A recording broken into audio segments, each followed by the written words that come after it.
네, 돈이 되는 뉴스 시작합니다. YG경제연구소 차영주 소장과 함께합니다. 안녕하세요. 안녕하십니까? 네. 자, 저희가 이제 들어오기 전에 네. 돈이 되는 뉴스가 아니라 돈을 안 잃게 하는 뉴스다. 오늘 이렇게 이름을 붙이고 싶다 말씀을 나눴는데요. 어때요? 시장에 대해서 지금 뭐 여러 가지 분석은 있습니다. 일단 이 이야기 보고 시장부터 판단. 근데 그 전에 잠깐 여러분들에게 우리가 이제 말씀을 드릴 게 주식 시장이라는 게 돈을 벌기 위한 시장이잖아요. 근데 네. 항상 주식 시장에 돈을 벌 기회를 주지는 않습니다. 주식은 돈을 벌 기회를 줘서 2020년 같은 경우 예를 들면 그때는 돈을 벌어야 되는 상황이죠. 그때 돈을 못 벌었다면 여러분들의 투자의 어떤 스킬이라든지 이런 것들이 문제가 있는 거죠. 근데 2022년 같은 경우는 돈을 벌기보다는 돈을 지키는 시장이 더 시장이다라고 표현을 드리고 싶어요.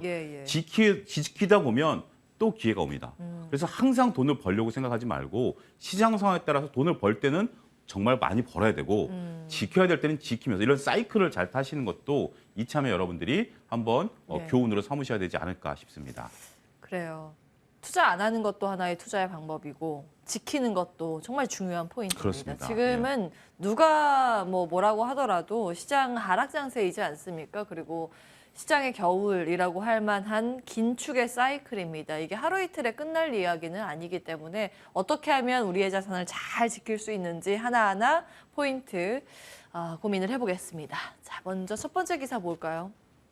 신용 잔고율이 높아서 반대 매매 위험이 아직은 남아있기 때문에 지금 저가 매수 타이밍 아니다 목소리가 높아지고 있습니다. PBR 기준으로 봤을 때 금융위기 시기보다 지금 코스피는 낮다고 합니다.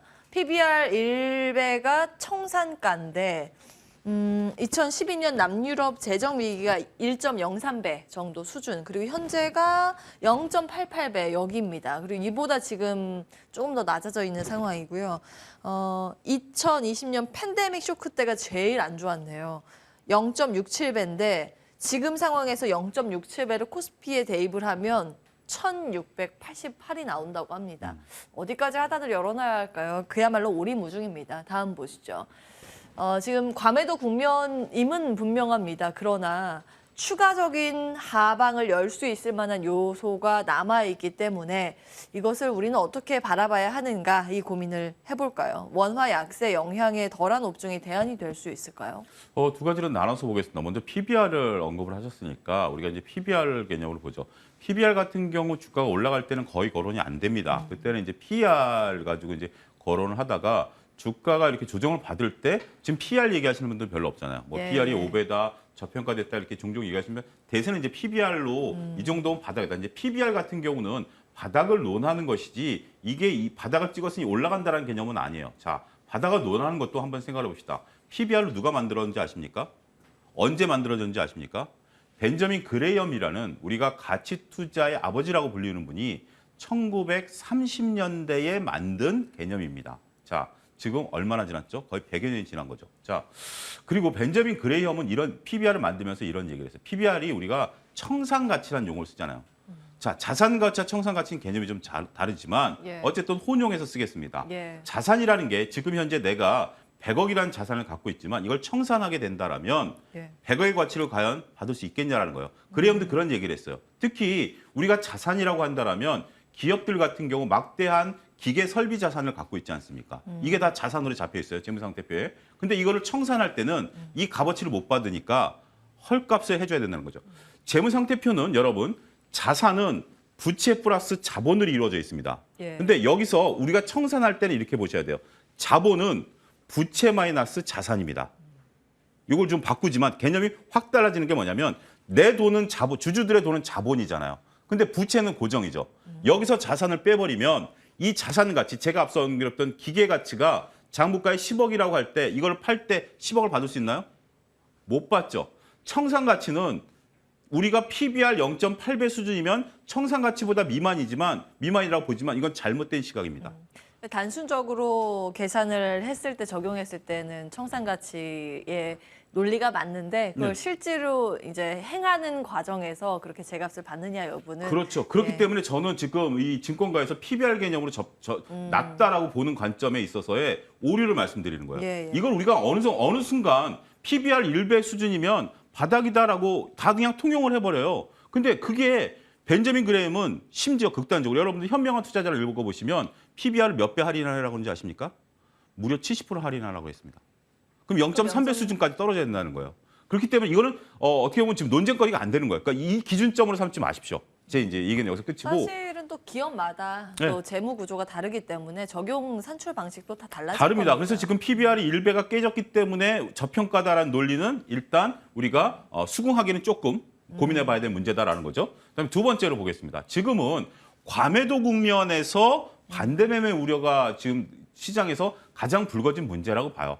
시장에 있어서 저평가냐 고평가냐는 상황마다 다르지만 지금은 가치 영역이 아니라 수급 영역이에요. 그렇죠. 어떤 기업들 같은 경우 이 수급 영역이 지나고 나면 가치가 확 드러날 겁니다. 예. 근데 지금은 가치를 지금 주가가 왜 빠져 이렇게 가치가 좋은 기업이 주식이 왜 밀려 이거 사야 되는 거 아니야 하지만 지금은 내일부터 시작될 수 있는 반대 매매라든지 예. 이것들이 불고 올 수 있는 수급이 일단 일단락 돼야 그다음에 가치가 드러난다라고 봐요. 아주 지금 핵심을 말씀 주신 네. 거예요. 시장 지금 하락의 흐름을 예측하기 어려운 본질적인 이유, 지금은 수급 장세이기 때문에 네. 그렇습니다. 사실은 가치로 인해서 가치 수렴을 해서 오르거나 내리거나 할 때는 어느 정도 예측 가능한 범위에서 움직입니다만 그렇죠. 수급 논리로 의해서 갈 때는 이게 오버슈팅과 언더슈팅이 아주 일반적으로 나타납니다. 맞습니다. 그렇기 때문에 중간값이라는 걸 계산하기가 산출하기가 정말 어려운 그런 구간입니다. 그래서 시장에 대해서 누가 알겠습니까? 이제 정확히 뭐 지수대를 예측한다는 것도 사실은 무의미한 그런 국면입니다. 예, 지속해 그러니까 주세요. 이게 우리가 지수가 올라갈 때는 그러니까 모든 예측이라는 게 그래요. 이거는 어떻게 보면 예측이 갖고 있는 한계다라고 말씀을 드릴 수가 있겠는데 올라갈 때는 상단이 계속 따라 올라가잖아요. 떨어질 때는 하단이 계속 떨어 내려갑니다. 지금 이제 모 증권사에서 1920이라는 단어를 처음으로 꺼냈어요.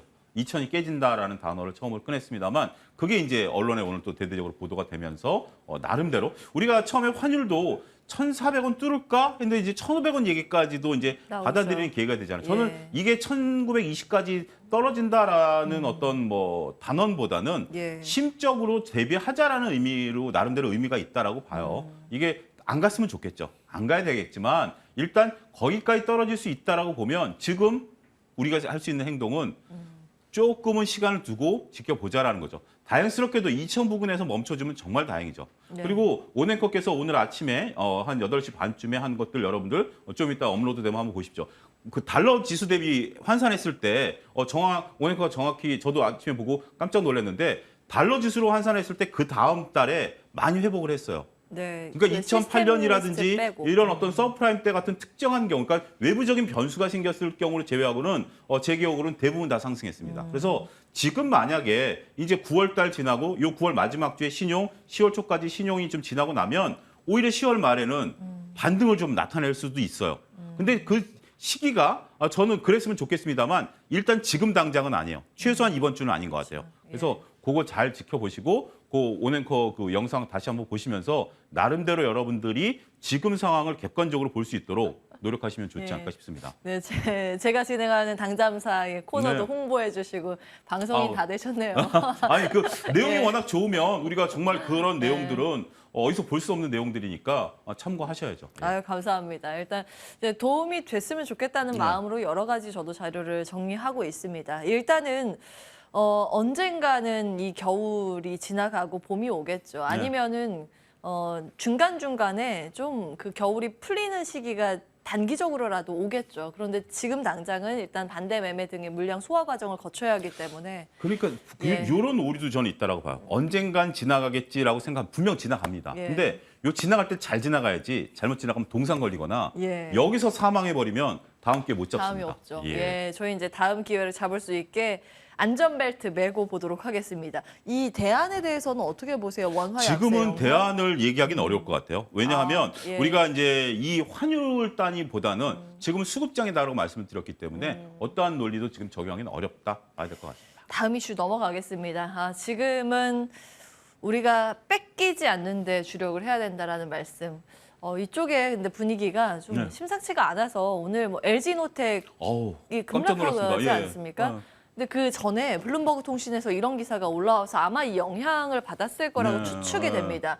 월가의 대표 이제 은행 가운데 하나 이제 제프리스가 이렇게 이야기를 했어요. 중국 40, 아이폰 40에 대해서 수요가 예상보다 좀 저조할 수 있겠는데라는 그런 뉘앙스를 풍겼습니다. 다음 보겠습니다.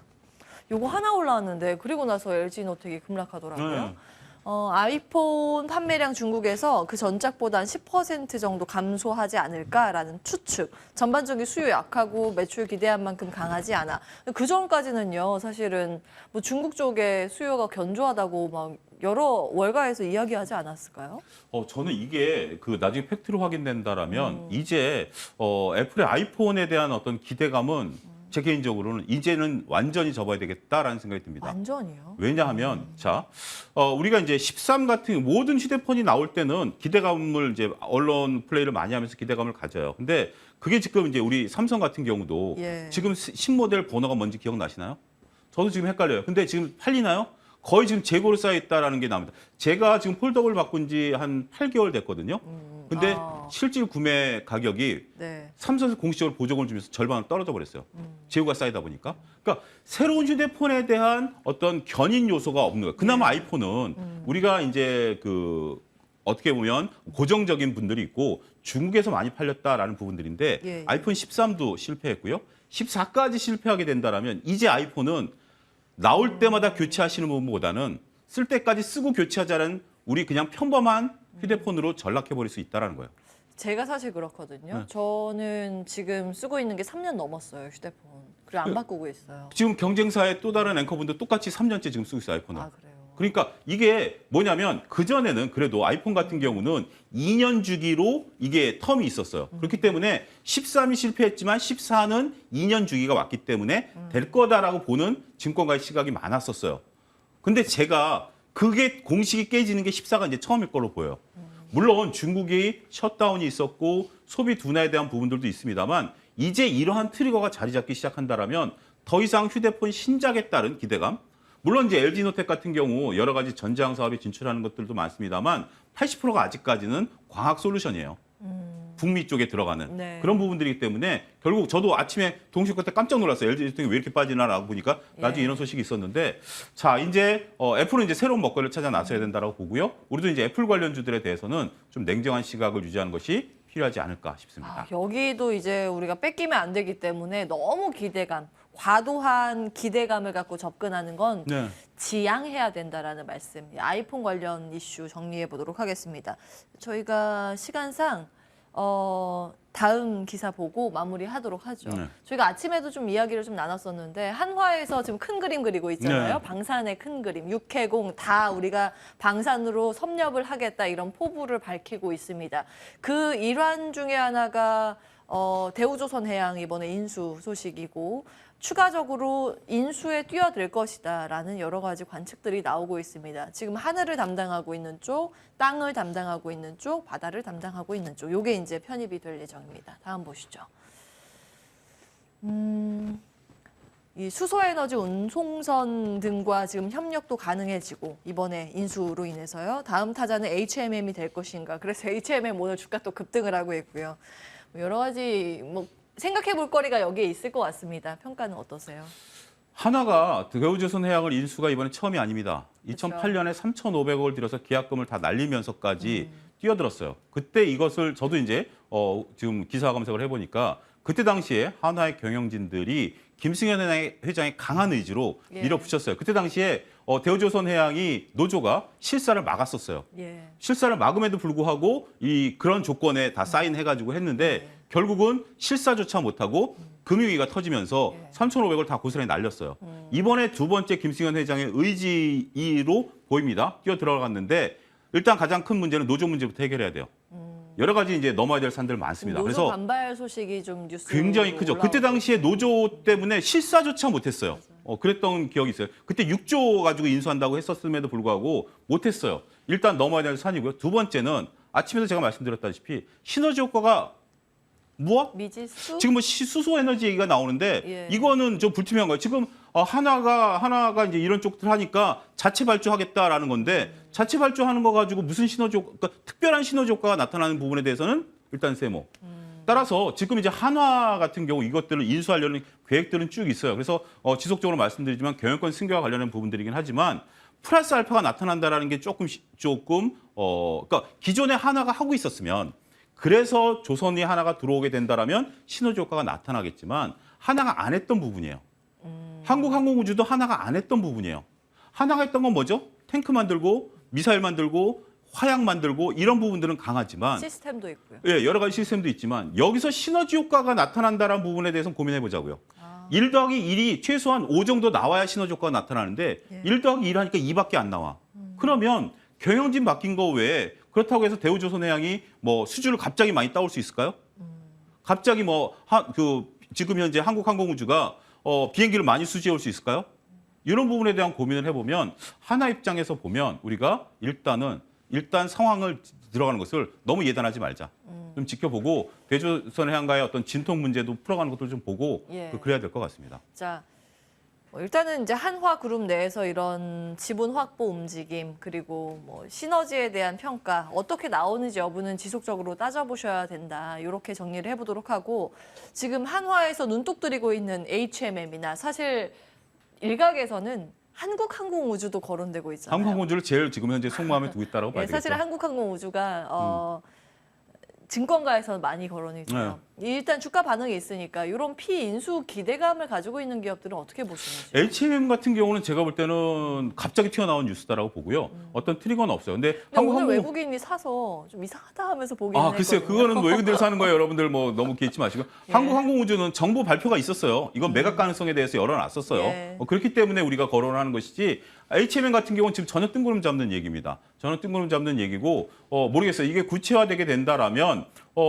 나름대로 뭐 시너지 효과를 기대해 볼 수 있겠습니다만 너무 기대감 갖고 사셨던 분들 어제 대우조선해양 사셨던 분들 오늘 뭐 상황 논리로 봐야 되겠죠. H&M도 저는 마찬가지라고 봐요. 이것은 증권가의 어떤 돌아다니는 속설이지 아직까지 확인된 사실은 아니다. 말씀드릴 수가 있겠습니다. 예, 근데 이 한국항공우주가 이제 매물로 나올 가능성은 있잖아요. 네. 그래서 이제 카이 같은 경우는 어떻게 그렇죠. 보시는지? 한국항공우주 같은 경우는 지금 하나에서 그러니까 거론했어요. 올 초에 2가지 거론했어요. 한국항공우주라든지 대우조선해양을 우리가 인수해서 로키드 마틴처럼 만들어버리겠다라는 이제 포부를 밝혔죠. 예. 그리고 이제 승계 구도가 이제 드러나기 시작했죠.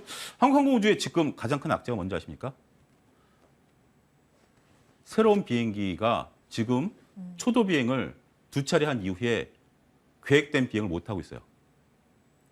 그 발사선 말씀하시는 거예요? 아니요, 비행기 이번에 새로 만든 비행기요? 우리나라가 자체적으로 만든 비행기가 됐어요. 어. 그래서 그거에 대한 어떤 트리거가 지금 이제 거론이 많이 되고 있고 거기에 그 하시던 임원진이 이번에 물러나게 되시면서 네. 여러 가지 어떤 문제점들이 지금 이제 불거지고 있어요. 그래서 그런 부분들에 대한 것들을 보면 이걸 과연 하나가 잘 다스릴 수 있을지에 대한 부분들을 보면 가져가면 분명 저는 시너지 효과는 있다라고 봐요. 하지만 조금 상황을 아직까지는 지금은 조금 불투명성이 좀 더 많이 불거지기 시작했다. 예. 이 점을 좀 보셔야 될 것 같습니다. 그냥 모든 이야기를 다 지금은 너무 서둘 필요 없어요. 예, 지금은. 워하는 전략을 주셨어요. 우리가 다. 이제 과거 같은 경우 금호그룹 같은 경우도 대우건설을 예. 인수했을 때만 하더라도 청사진을 워낙 크게 그렸잖아요. 그리고 금호그룹 같은 경우는 건설회사도 경험해보면 경험이 있어요. 금호건설을. 예, 예. 그럼에도 불구하고 결국 토해냈잖아요. 그렇기 때문에 하나그룹 같은 경우도 만만치 않을 수 있다라고 보는 겁니다. 여기까지 하겠습니다. 시장에 대해서 지금은 아무리 긍정적인 희망 회로를 돌리는 기사가 나온다 하더라도 한 번 더 고민하고 바라볼 필요가 있다라는 내용으로 다 정리를 해주셨습니다. 돈이 되는 뉴스보다는 오늘 돈을 잃지 않기 위해서 챙겨봐야 할 뉴스로 정리를 해보면 좋을 것 같습니다. YG경제연구소 차영주 소장과 함께했습니다. 고맙습니다. 감사합니다.